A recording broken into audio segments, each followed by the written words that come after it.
ओम नमः शिवाय। सभी को प्रणाम। मैं शांभवी, ज्योतिष समाधान चैनल। आज इस चैनल के माध्यम से आप लोगों को नवमांस के बारे में समझाएंगे। नवमांस क्या होता है, कैसे देखा जाता है नवमांस, नवमांस का हमारे जीवन में क्या उपयोगिता है, आज समझेंगे। नवमांस क्या है। नवमांस का शाब्दिक अर्थ है नौवां अंश, यानी अंश का नौवां भाग। यहाँ हम समझेंगे राशि का नौवां भाग। एक राशि में 3 अंश होते हैं, तो राशि के नौवां भाग को हम नवांश कहेंगे। नवांश को लेकर एक अलग कुंडली तैयार की जाती है, जिसे नवांश कुंडली कहा जाता है। जब हम धरती पर जन्म लेते हैं तब आकाश मंडल में ग्रह व राशियों की जो स्थिति होती है उससे लग्न कुंडली बनाई जाती है। लग्न कुंडली में जीवन के सभी क्षेत्रों के बारे में संपूर्ण जानकारी होती है। लग्न कुंडली की गहनता से अध्ययन करने के लिए नवांश कुंडली का निर्माण किया जाता है। नवांश कुंडली से हम जीवन के प्रत्येक क्षेत्र में सूक्ष्मता से भविष्यवाणी कर सकते हैं। अब आइए समझते हैं पहला सूत्र।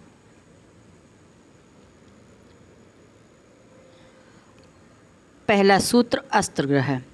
सूर्य के पास इतना तेज है कि जिस ग्रह के पास जाएगा वह ग्रह अस्त हो जाएगा, शक्तिहीन हो जाएगा, अपना अस्तित्व खत्म कर देगा। 2 ग्रह के बीच की दूरी कम से कम 10 डिग्री होनी चाहिए। जैसे सूर्य 20 डिग्री का हो तो गुरु और कोई ग्रह भी हो 10 डिग्री का होना चाहिए। उससे ऊपर अगर हुआ 15 हुआ तो अस्त हो जाएगा। मतलब सूर्य से उस ग्रह की दूरी 10 डिग्री होनी चाहिए। मान लीजिए ग्रह लग्न कुंडली में अस्त है तो उसको आप नवमांस में देखिए। अगर नवमांस में वह 2 घर आगे है तो वह ग्रह अस्त नहीं माना जाएगा। जैसे सूर्य हमारा 23 डिग्री का है और दूसरा कोई ग्रह 25 डिग्री का है तो यह अस्त माना जाएगा। नवमांस में नवमांस के आगे पीछे, सूर्य के आगे पीछे नवमांस में वह ग्रह नहीं होना चाहिए। कोई व्यक्ति बाहर से कैसा है देखने में और यह लग्न बताएगा, अंदर से कैसा है यह नवमांस बताएगा। एक राशि का 9वां भाग नवमांस है, यह लग्न कुंडली को मजबूत बनाता है। अगर कोई ग्रह लग्न में मित्र का है और नवमांस में भी मित्र का है तो वह ग्रह प्रसन्न रहता है। यदि ग्रह प्रसन्न रहेगा तो वह दशा अंतर्दशा में प्रसन्न रखेगा। यदि शत्रु राशि में, मतलब लग्न में तो ठीक है परंतु नवमांस में शत्रु राशि में है तो वह व्यक्ति डर, भय, निराशा से जीवन व्यतीत करेगा। उसकी दशा और अंतर्दशा में दिक्कत आएगी। यदि दोनों में मित्र का है तो बहुत अच्छा परिणाम। यदि एक में मित्र का एक में शत्रु का है तो आधा परिणाम, और यदि दोनों में शत्रु का है तो जीवन निराशा, भय, परेशानी से भरा होता है। जैसे शुक्र लग्न में ठीक है और नवमांस में नीच का है तो व्यक्ति ऊपर से तो ठाट बाट बनाए रखेगा लेकिन उसके बैंक बैलेंस में 1 रुपया नहीं होगा, क्योंकि हमारा नवमांस इंटरनल पोजीशन दर्शाता है। जैसे लग्न में मंगल ठीक है और नवमांस में नीच का हो गया तो यह समझ लीजिए कि हमारी शारीरिक ऊर्जा बहुत कम होगी, बहुत जल्दी थकान आएगी। ऊपर से तो देखने में हम बहुत हष्ट पुष्ट हैं मगर अंदरूनी ताकत हमारे शरीर में नहीं है। और यदि लग्न में नीच का है और नवमांस में उच्च का हो गया तो जातक अंदर से बहुत मजबूत होता है, बहुत सॉलिड होता है और ऊपर से जैसे दिखता है बिल्कुल अंतिम समय है। ज्योतिष में 3 अवस्थाएं देखी जाती हैं, उच्च, नीच और सम। अब कोई ग्रह लग्न में उसी राशि में हो और नवमांस में उसी राशि में हो तो वह बाहर और अंदर जो दिखाएगा वही अंदर भी होगा, अंदरूनी ताकत भी होगी और बाहरी भी होगी।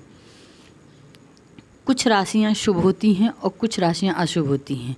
जैसे नवमांस में 2, 7, 9, 3, 6, 4 ये शुभ हैं। अगर इनमें कोई ग्रह बैठता है तो हमेशा शुभ फल देता है, और यदि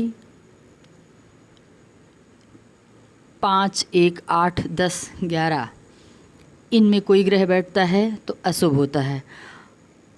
अगर नवमांस में इन राशियों में ग्रह बैठें तो शुभ में बैठेंगे और शुभ करेंगे, और अशुभ में बैठेंगे तो अशुभ करेंगे। वर्गोत्तमी ग्रह यह 3 प्रकार के होते हैं: भाव वर्गोत्तमी, राशि वर्गोत्तमी और तत्व वर्गोत्तमी। यह वर्गोत्तमी बलवान माने जाते हैं। जैसे नवम भाव में कोई ग्रह लग्न में है और वह नवमांस में भी नवम भाव में है तो यह ग्रह वर्गोत्तमी हुआ। जैसे कोई ग्रह जल तत्व में है अग्नि और नवमांस में भी जल तत्व में है तो वह ग्रह वर्गोत्तमी हुआ। जिस तत्व में लग्न है उसी तत्व में नवमांस में भी हो तो वह वर्गोत्तमी माना जाएगा। अब देखते हैं, जैसे कोई ग्रह जल तत्व में है और नवमांस में वायु तत्व में है तो इसका परिणाम अच्छा नहीं होगा। कोई ग्रह तुला राशि में है और नवमांस में भी तुला राशि में है तो यह राशि वर्गोत्तमी हुआ। यदि कोई ग्रह लग्न में नीच का है और नवमांस में उच्च का है तो संघर्ष के बाद सफलता मिलेगी। यदि कोई ग्रह लग्न में उच्च का है और नवमांस में नीच का है, पहले आसानी से सफलता मिल जाएगी, फिर उसी कार्य के लिए बहुत संघर्ष करना पड़ेगा। 6, 8, 12 में ग्रह संघर्ष ज़्यादा देते हैं। 1, 5, 9 में ग्रह तो संघर्ष कम, सफलता ज़्यादा।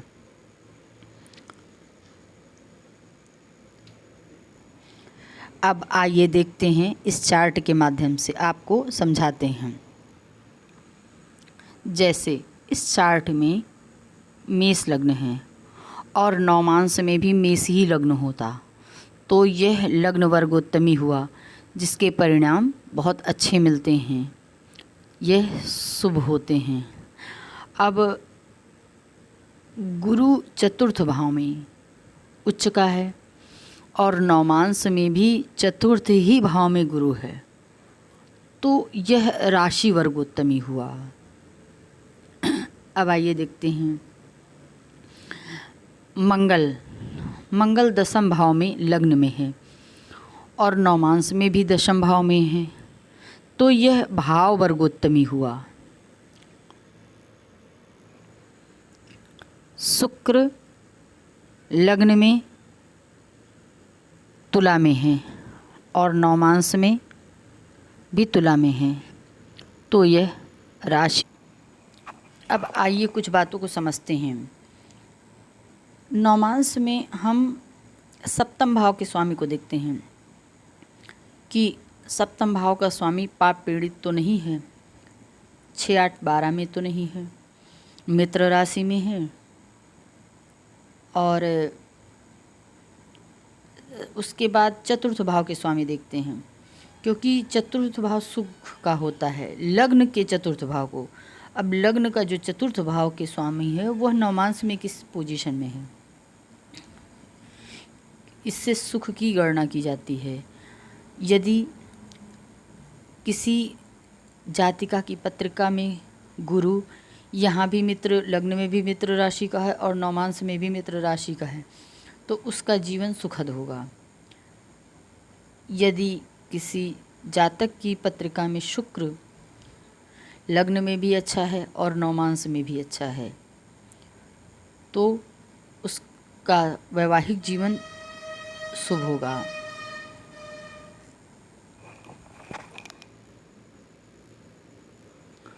नवमांस में डिग्री नहीं देखी जाती है, नवमांस में भाव का फल मिलता है, राशि का फल मिलता है, तत्व का फल मिलता है, मित्र राशि का फल मिलता है, उच्च राशि का फल मिलता है, स्वराशि का फल मिलता है। यही नवमांस देखा जाता है। आज तक के वीडियो के लिए सभी का धन्यवाद। यहीं विराम देते हैं। शेष अगले वीडियो में ज्योतिष समाधान चैनल, मेरे चैनल को लाइक एवं सब्सक्राइब करें। आप लोगों के जो भी विचार हैं आप कमेंट बॉक्स में लिख सकते हैं।